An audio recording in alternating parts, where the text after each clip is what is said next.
So beautiful, so elegant, just looking like a wow.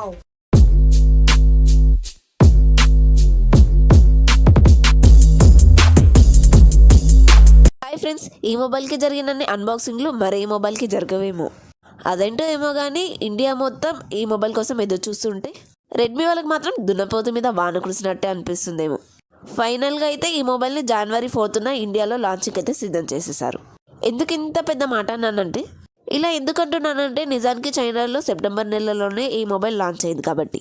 అది పోను చైనాలో Redmi 14కి సంబంధించిన renders కూడా వస్తున్నాయి. కొంతమంది నెక్స్ట్ రాబోయే సిరీస్కి సంబంధించిన లీక్స్ కూడా వదులుతున్నారు. పొగలు పడ్డ అన్నలకు కుక్కలు మురగాయి అన్నట్టు ఎప్పుడో 4 నెలల కింద లాంచ్ అయిన మొబైల్ నాంచి ఇప్పుడు ఇండియాకైతే తీసుకొస్తున్నారు వీళ్ళు. చైనాలో అయితే ఈ మొబైల్ ప్రైస్ జస్ట్ 23,000కే తీసుకొచ్చారు. రెడ్మీ వాళ్ళు ఇన్స్టాగ్రామ్ పేజ్లో ఈ మొబైల్కి సంబంధించిన ఫొటోస్ షేర్ చేసినప్పుడల్లా నాకైతే భలే నవ్వు వస్తుంది. అసలు ఈ మొబైల్ గురించి ఎవరికీ తెలియనట్టు, అసలు ఇలాంటి మొబైల్ ఎవరూ చూడలేదన్నట్టు, వాళ్ళు చేసే కవరింగ్ చూస్తుంటే బ్రహ్మానందమే వచ్చి ఓవర్ యాక్షన్ చేస్తున్నాడేమో అన్నట్టుగా అనిపిస్తుంది. ఇండియాలో ఉన్న పెద్ద చిన్న ముసలి ముత్తక ప్రతి ఒక్క యూట్యూబర్ కూడా ఈ Redmi Note 13 Pro Plusకి సంబంధించిన unboxing, camera review, gaming review, processor review అన్నీ కూడా చేసేసారు. ఇన్ని జరిగిన తర్వాత రెడ్మీ వాళ్ళు వచ్చి January 4th ఒక స్టేజ్ ఏర్పాటు చేసి ఇండియాలో ఉన్న పెద్ద యూట్యూబర్లందరినీ పిలిచి ఒక యాడ్ ఉంటుంది కదా, దాన్ని టీవీలో వదిలి అప్పుడు లాంచ్ చేశారట. సో రెడ్మీ వాళ్ళైతే ఈ విషయంలో చాలా పెద్ద మిస్టేకే చేస్తున్నారు. రెడ్మీ వాళ్ళు మార్కెటింగ్ విషయంలో వెనుకబడ్డారనే అనుకోవాల్సిందే. మొబైల్ డీటెయిల్స్ తెలియని పర్సన్ లేడు ఇండియాలో. ఇక రెడ్మీ వాళ్ళు అయితే ఈ మొబైల్కి సంబంధించిన ప్రైస్ ఎంత పెడతారో అది మాత్రమే చూసుకోవాల్సింది. సో ఇప్పటికీ ఇండియాకి తీసుకురావడం లేట్ అయిపోయింది. ఇంకా లేట్ అయిపోతే స్పెక్స్ బాగున్నా కూడా అంత ఎఫెక్టివ్గా ఉండదేమో మరి. ఇక ఈ మొబైల్ వచ్చేసి ఫస్ట్ టైం బ్యాక్ లెదర్ ఫినిషింగ్తో అయితే వస్తుంది. మనం ఎప్పటి నుంచో రెడ్మీ నోట్ సిరీస్ అయితే చూస్తుంటాం, కానీ Redmi Note 5 మొబైల్లో మొదటిసారిగా 2 కెమెరాస్ అయితే ఇచ్చారు. Redmi 10 సిరీస్లో మొదటిసారి AMOLED డిస్ప్లే వాడారు. 10 సంవత్సరాల రెడ్మీ చరిత్రలో ఎప్పుడూ జరిగిన అప్డేట్స్ అన్నీ ఈ ఒక్క మొబైల్లోనే తీసుకొచ్చారు. రెడ్మీ సిరీస్ వచ్చి 10 సంవత్సరాలు గడిచిన తర్వాత Redmi Note 13 Pro Plus మొబైల్లో కర్వ్డ్ డిస్ప్లే అయితే వాడుతున్నారు. In display finger print censor కూడా తీసుకొచ్చారు. అసలు కలలో కూడా రాని ఫ్యూచర్ IP68 వాటర్ రేటింగ్ కూడా ఇచ్చేశారు. ఇదంతా కూడా కేవలం 22,000 రూపాయలే అంటే మీరు నమ్ముతారా? నమ్మాల్సిందే. ఎందుకంటే ఈ మొబైల్ని చైనాలో 22,800కే, అది కూడా బేస్ వేరియంట్ 12GB 250GB అయితే లాంచ్ చేయడం జరిగింది. ప్రైస్ తక్కువగా పెట్టారని చెప్పేసి ఎక్కడ కూడా కాంప్రమైజ్ అయితే అవ్వలేదండి. ఈ వీడియో నేను జస్ట్ మీకు ఇన్ఫర్మేషన్ ఇవ్వడం కోసం మాత్రమే చేస్తున్నాను. ఈ మొబైల్ వచ్చేసి చైనా మొబైలే. కొంతమంది అత్యుత్సాహంతో చెత్త కమెంట్స్ అయితే పెడుతూ ఉంటారు.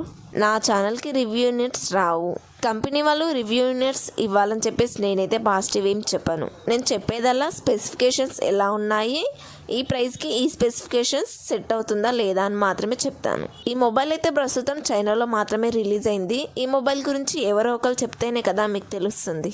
ఇంకా ఈ వీడియోను కొత్తగా ఎవరైనా చూస్తున్నట్లయితే ప్లీజ్ మన ఛానల్ అయితే సబ్స్క్రైబ్ చేసుకోండి. మీ సపోర్ట్ అయితే నాకు చాలా అవసరం. ఈ వీడియోని కంప్లీట్గా చూడండి, నచ్చితేనే లైక్ చేయండి. మొబైల్కి సంబంధించిన స్పెసిఫికేషన్ చూసుకున్నట్లయితే డిస్ప్లే వచ్చేసి 6.67 ఇంచెస్ కర్వ్డ్ LED డిస్ప్లే. ఇది వచ్చేసి 120Hz రిఫ్రెష్ రేటింగ్ అయితే సపోర్ట్ చేస్తుంది. 12-bit ప్యానెల్ కూడా ఉంటుంది. HDR10+ కూడా ఉంటుంది. 1800 nits బ్రైట్నెస్ని కలిగి ఉంటుంది. 1.5K రిజల్యూషన్తో వస్తుంది. 446 PPIతో ఉంటుంది. గొరిల్లా విక్టస్ ప్రొటెక్షన్తో వస్తుంది. అలాగే ఇన్ డిస్ప్లే ఫింగర్ ప్రింట్ సెన్సార్తో వస్తుంది. First time IP68 water rating కూడా ఉంటుంది. ఈ మొబైల్ వచ్చేసి 1.5 మీటర్ 30 minutes వరకు కూడా వాటర్లో ఉండగలుగుతుంది. 30 minutes తర్వాత ఏమవుతుందో నాకైతే తెలియదు. రెడ్మీ సిరీస్లో విక్టస్ గ్లాస్ వాడడం కూడా ఇదే మొదటిసారి. ఈ మొబైల్ వచ్చేసి అల్యూమినియం ఫ్రేమ్తో అయితే వస్తుంది. 204 grams అయితే ఉంటుంది. కొంచెం హెవీ అనే చెప్పుకోవాలి, కానీ మీకు బిల్డ్ క్వాలిటీ అయితే బాగుంటుంది. ఈ కెమెరా యొక్క బ్యాక్ సైడ్ సెటప్ అయితే కొంచెం పాతదానిలాగా ఉన్నప్పటికీ కూడా మీకు ఫ్లాష్ లైట్ ఏదైతే ఉంటుందో అదైతే చివర్లో ఇచ్చారు. అది కూడా పెద్దగా ఇచ్చారు. కెమెరా ఉన్న చోట అయితే 3 different కలర్ లేయర్స్ అయితే వాడారు. ఇదైతే అట్రాక్టివ్గా ఉంది ఈ కలర్లో. బ్యాక్ అంతా కూడా వేగన్ లెదర్ వాడారని అయితే చెప్తున్నారు. లెదర్ అన్నారు కాబట్టి బ్యాక్ అయితే స్మూత్గా ఉంటుంది. గ్రిప్ కూడా చాలా బాగుంటుంది. ఇక నోట్ సిరీస్లోనే first time in display finger print సెన్సార్తో అయితే ఈ మొబైల్ వస్తుంది. ఇలాంటి డిస్ప్లే ఇంత తక్కువ బడ్జెట్లో ఎలా ఇస్తున్నారో నాకైతే అర్థం కావట్లేదు. మీకు ఆల్రెడీ చెప్పాను కదా, ఈ మొబైల్ చైనాలో 22,800కి వస్తుందని చెప్పేసి. ఇలాంటి డిస్ప్లే ఉన్న మొబైల్ దాదాపు 30,000 బడ్జెట్లో నుంచి స్టార్ట్ అవుతాయి. చైనాలో ఎలక్ట్రానిక్స్ తక్కువ కదా, చీప్ కదా, అందుకోసం అంత తక్కువగా వస్తుందేమో. ఇండియాలో కూడా మ్యానుఫ్యాక్చరింగ్ మనం చేసుకుంటే మనకు కూడా తక్కువకే వచ్చేది కదా. డిస్ప్లే అయితే ఓవరాల్గా చాలా బాగుంది. ఇది తక్కువ అని అయితే ఏ విషయంలో కూడా నాకు అనిపించలేదు. మరి నేను ఏదైనా మిస్ అయిన పాయింట్ ఉంటే నాకైతే కింద కమెంట్లో చెప్పండి. ఇక ప్రాసెసర్ విషయానికి వస్తే డైమెన్సిటీ 7200 అల్ట్రా అయితే వాడారు. ఇది వచ్చేసి 4 నానోమీటర్ మీద బిల్డ్ అయిన ప్రాసెసర్. 2.8 GHz క్లాక్ స్పీడ్ ఉంటుంది. LPDDR5 ర్యామ్ టెక్నాలజీతో వస్తుంది. UFS 3.1 మెమొరీ టెక్నాలజీతో వస్తుంది. 12 GB ర్యామ్, ఆండ్రాయిడ్ 13తో వస్తుంది. MIUI 14తో వస్తుంది. నేనైతే ఆండ్రాయిడ్ 14 వస్తుందేమో అని ఎక్స్పెక్ట్ చేశాను. వీళ్ళు మహా అంటే 2 years అప్డేట్స్ ఇస్తారు కదా. ఆండ్రాయిడ్ 14 ఇంకో 3 నెలల్లో వస్తే, మహా అంటే ఇంకో 1 yearలో ఆండ్రాయిడ్ 15 వస్తుంది. ఆ తర్వాత మనకైతే అప్డేట్స్ అయితే రావు. ఎందుకంటే అన్ని మొబైల్ కంపెనీలు కూడా 2 మేజర్ అప్డేట్స్ ఇస్తాయి కదా.